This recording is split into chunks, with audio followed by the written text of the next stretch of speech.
Kelangkaan lagi-lagi menjadi faktor utama dari permasalahan kita semua. Salah satunya adalah kelangkaan minyak bumi. Stok minyak di Indonesia bisa dibilang dalam kondisi yang sangat berbahaya. Karena hanya tersisa 3,6 miliar barel atau hanya tersisa 12 tahun lagi.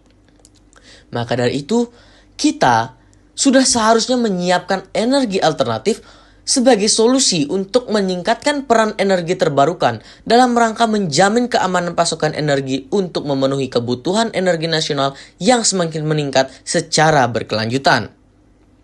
Salah satunya adalah memanfaatkan sumber energi alternatif, yaitu energi geotermal. Hah? Apaan tuh energi geotermal?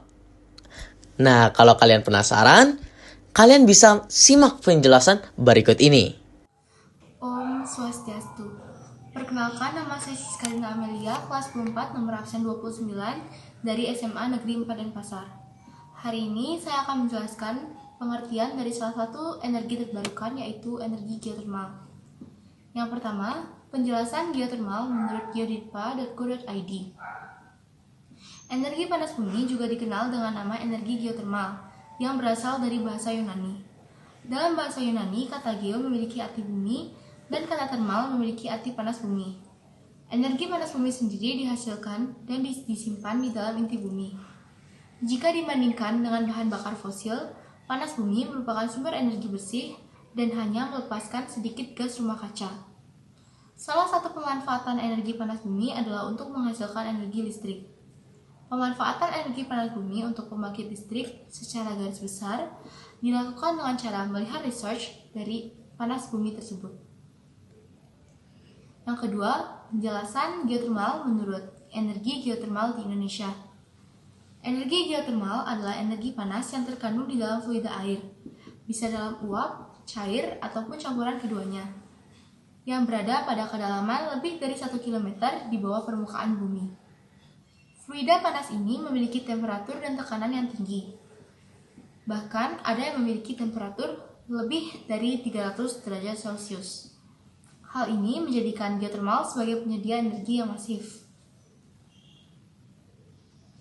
Yang ketiga yaitu penjelasan geotermal menurut ebtke.esdm.go.id.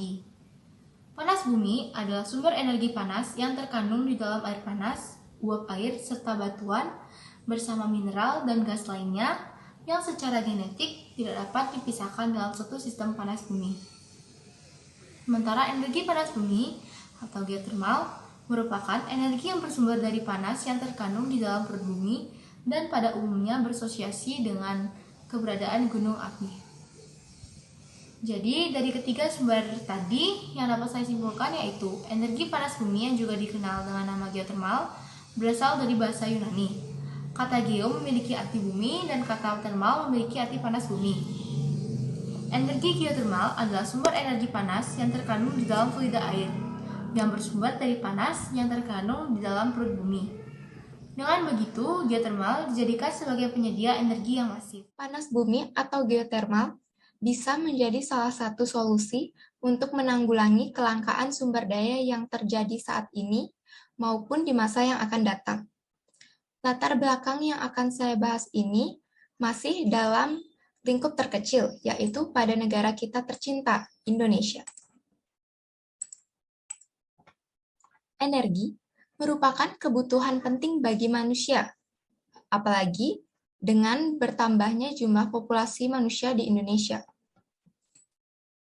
Selama ini, kebutuhan energi masih mengandalkan minyak bumi sebagai penyangga utama kebutuhan energi. Namun, pada kenyataannya, minyak bumi semakin langka dan mahal harganya, sehingga pencarian energi alternatif guna memenuhi kebutuhan energi harus terus dikembangkan. Kepala Satuan Kerja Khusus Pelaksana Kegiatan Hulu Minyak dan Gas Mumbi atau SKK Migas, Rudi Rubiandini mengungkapkan, stok minyak Indonesia saat ini terbilang dalam kondisi berbahaya karena hanya tersisa 3,6 miliar barel atau hanya tersisa untuk 12 tahun lagi. Kalau kita tidak menemukan cadangan minyak baru, maka ini akan menjadi bahaya. Kasihan anak cucu kita nantinya. Energi alternatif adalah solusi untuk meningkatkan peran energi terbarukan dalam rangka menjamin keamanan pasokan energi untuk memenuhi kebutuhan energi nasional yang semakin meningkat secara berkelanjutan. Salah satunya adalah memanfaatkan sumber energi alternatif, yaitu energi panas bumi. Secara umum, pemanfaatan daerah panas bumi di Indonesia belum dilakukan secara maksimal. Pemanfaatan energi panas bumi memiliki banyak kelebihan, antara lain yaitu bersifat ramah lingkungan dan mengurangi bahaya efek rumah kaca yang menyebabkan pemanasan global. Beberapa negara telah memanfaatkan panas bumi untuk sektor non-listrik, antara lain untuk pemanasan ruangan, pemanasan air, pemanasan rumah kaca, pengeringan hasil produk pertanian, pemanasan tanah, pengeringan kayu, dan kegiatan lainnya. Potensi panas bumi yang terdapat di Indonesia mencapai sekitar 28 GWE, atau dengan jumlah sebaran lokasi sekitar 265 titik, dan menempatkan sebagai salah satu negara dengan potensi panas bumi yang melimpah. Dengan potensi yang dimiliki Indonesia, pemanfaatan panas bumi bisa lebih ditingkatkan agar lebih bermanfaat. Indonesia memiliki potensi panas bumi yang sangat besar karena menjadi salah satu negara yang dilewati oleh cincin api atau ring of fire. Sekitar 40% atau 29.000 MW total panas bumi dunia berada di Indonesia. Karena Indonesia adalah negara yang memiliki potensi gunung api yang tinggi, kata Wahyuni 2012. Namun, dengan potensi yang sangat besar tersebut, pemanfaatan panas bumi di Indonesia masih belum maksimal. Bahkan, dari 299 daerah yang memiliki potensi panas bumi, yang dimanfaatkan sebagai PLTP hanya 2,68%, sedangkan 45,15% masih dalam tahap penyelidikan awal. 13,04% dalam tahap penyelidikan pendahuluan, 36,79% dalam tahap penyelidikan rincian, dan sebanyak 2,34% dalam tahap eksplorasi atau siap dikembangkan, kata Komariah 2012. Maka dari itu, kami menawarkan solusi yang tepat dalam menangani masalah kelangkaan minyak bumi dengan cara memanfaatkan energi alternatif yang dapat terbarukan, salah satunya panas bumi atau geotermal, sebagai alternatif dari masalah ini. Melihat bahwa Indonesia memiliki potensi karena merupakan salah satu negara dengan potensi panas bumi yang berlimpah. Menurut sumber lib.ui.ac.id, energi geotermal dihasilkan pada bagian inti bumi dengan jarak 4.000 mil di bawah permukaan. Temperatur yang lebih panas dari permukaan matahari secara kontinu dihasilkan di bagian dalam bumi melalui proses penghancuran partikel radioaktif yang terjadi di semua batuan. Untuk memanfaatkan energi geotermal, perlu melakukan atau melalui proses terlebih dahulu yang dilakukan di pembangkit listrik. Berikut merupakan proses dalam mengolah geotermal. Energi geotermal yang dipompa dari reservoir menuju permukaan berupa brine dan gas. Setelah mencapai permukaan, brine dan gas akan dipisahkan melalui siklon separator.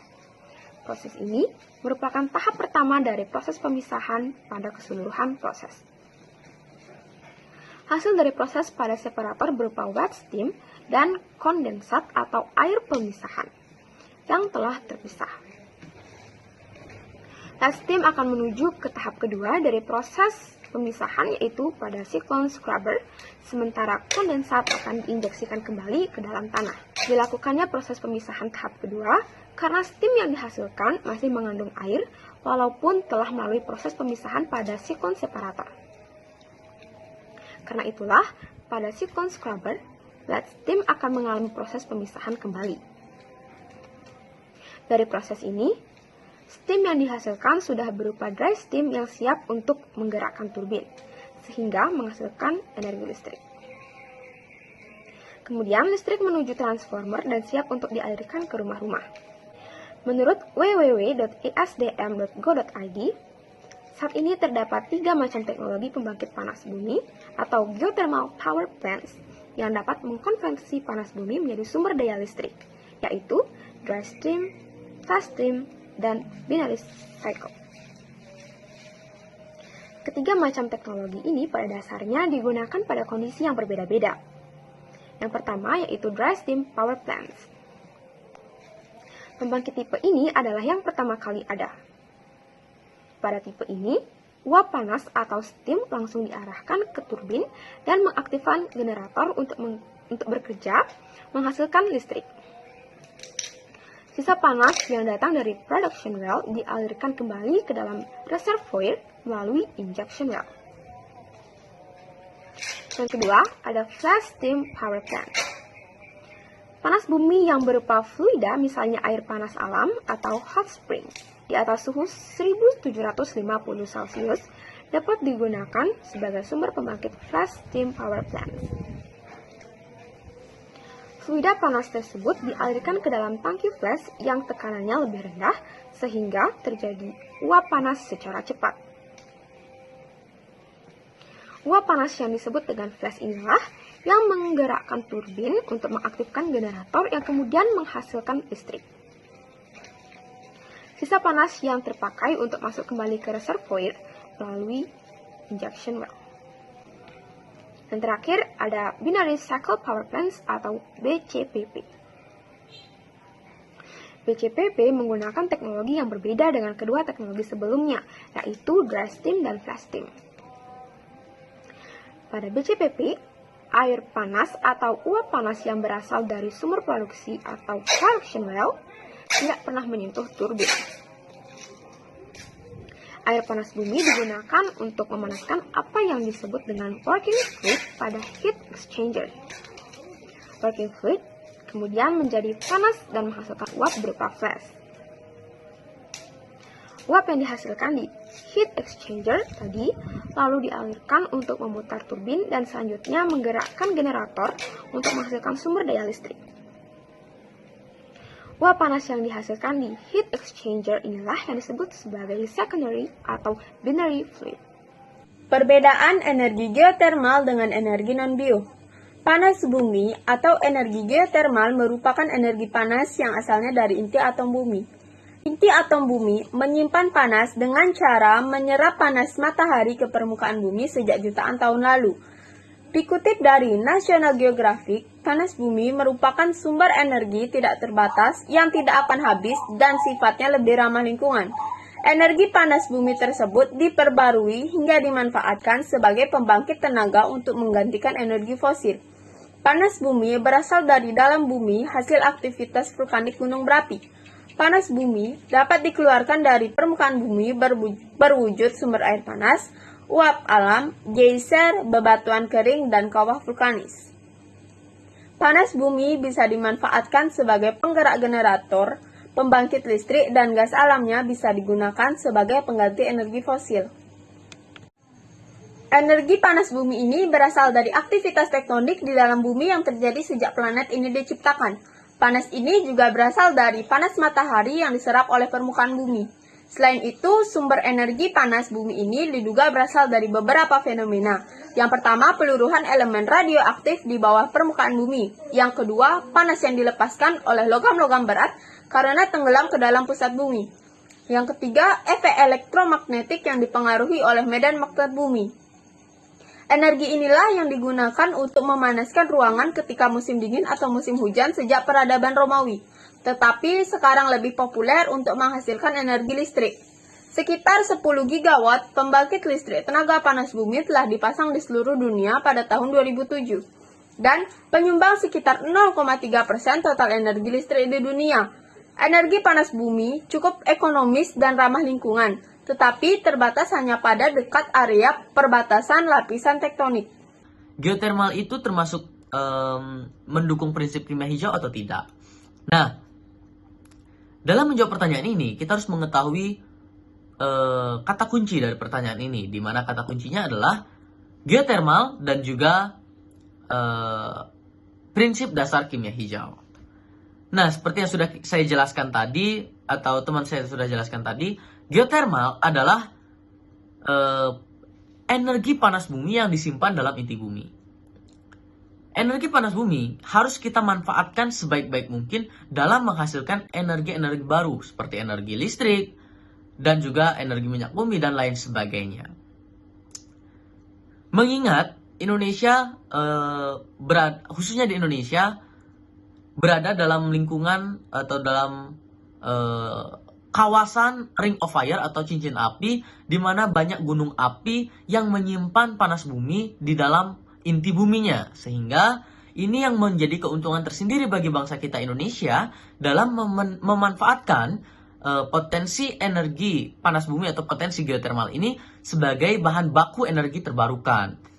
Nah, terus jika dibandingkan dengan bahan bakar fosil lainnya seperti batu bara dan lain sebagainya, energi panas bumi atau geothermal ini sangatlah baik untuk digunakan karena geothermal ini sumber energi bersih. Kenapa dibilang sumber energi bersih? Karena geothermal ini menghasilkan efek gas rumah kaca yang sedikit, sehingga ini juga mengurangi dampak dari global warming itu. Nah, setelah kita mengetahui pengertian dan memahami pengertian dari geothermal, lalu kita akan membahas mengenai prinsip dasar kimia hijau. Kimia hijau itu adalah pendekatan kimia yang bertujuan untuk memaksimalkan efisiensi dan juga meminimalkan pengaruh bahaya bagi kesehatan manusia serta lingkungannya.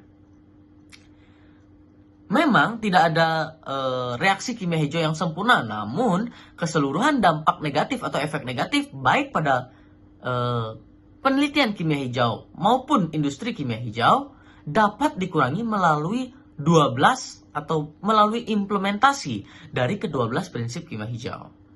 Nah, ke-12 prinsip kimia hijau itu apa aja sih? Nah, yang pertama, mencegah limbah. Yang kedua ada memaksimalkan nilai ekonomi suatu atom.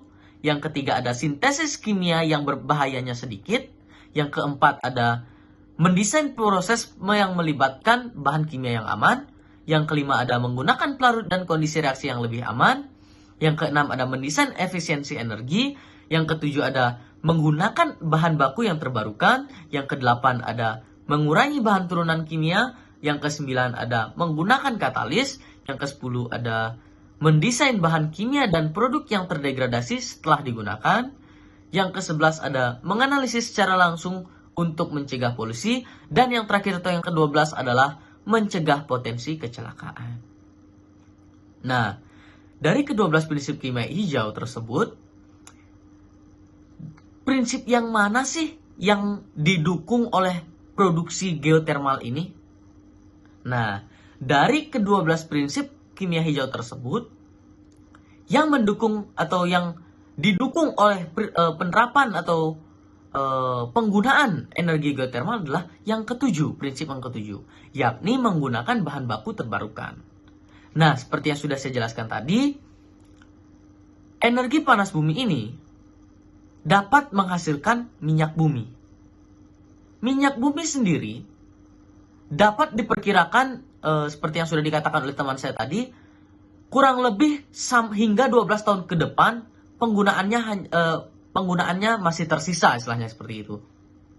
Jadi, kita harus menyiapkan energi alternatif atau potensi alternatif dalam menanggulangi masalah ini. Salah satunya itu adalah menggunakan energi geothermal ini atau energi panas bumi ini. Dengan menggunakan energi panas bumi ini atau memanfaatkan energi panas bumi ini, artinya kita sudah mendukung proses atau prinsip kimia hijau, yakni menggunakan bahan baku terbarukan. Sehingga kita dapat menjaga lingkungan kita tetap asri dan bersih, atau penggunaan geothermal ini dapat menghasilkan efek gas rumah kaca yang sedikit. Sehingga hal itu tentunya menguntungkan kita. Sekali lagi, itu tentunya menguntungkan kita. Apalagi kita di Indonesia khususnya berada dalam atau dalam kawasan Ring of Fire atau cincin api yang terdapat banyak gunung api, di dalamnya ada panas bumi yang sangat banyak. Sehingga kita sebagai warga negara Indonesia haruslah bisa memanfaatkan kekayaan-kekayaan tersebut, baik itu energi panas bumi sebagai pembentuk energi listrik dan juga sebagai pembentuk minyak bumi dan lain sebagainya, sebagai energi alternatif yang bisa kita gunakan dalam menanggulangi masalah-masalah yang ada dalam kehidupan kita. Jadi, sekali lagi saya tegaskan bahwa energi geotermal atau energi panas bumi ini sangatlah mendukung prinsip kimia hijau yang nomor 7, yakni menggunakan bahan baku yang terbarukan. Baik, demikian yang bisa saya sampaikan mengenai materi apakah geotermal itu termasuk sebagai pendukung prinsip kimia hijau atau tidak. Nah, saya harapkan semoga apa yang saya sampaikan kali ini dapat dimengerti dan apa yang saya sampaikan dapat bermanfaat bagi kita semua. Baik, terima kasih dan saya akhiri dengan para mesanti. Om Santi Santi Santi Om. Assalamualaikum warahmatullahi wabarakatuh. Salam sejahtera bagi kita semua. Shalom, Namo Buddhaya, salam kebajikan.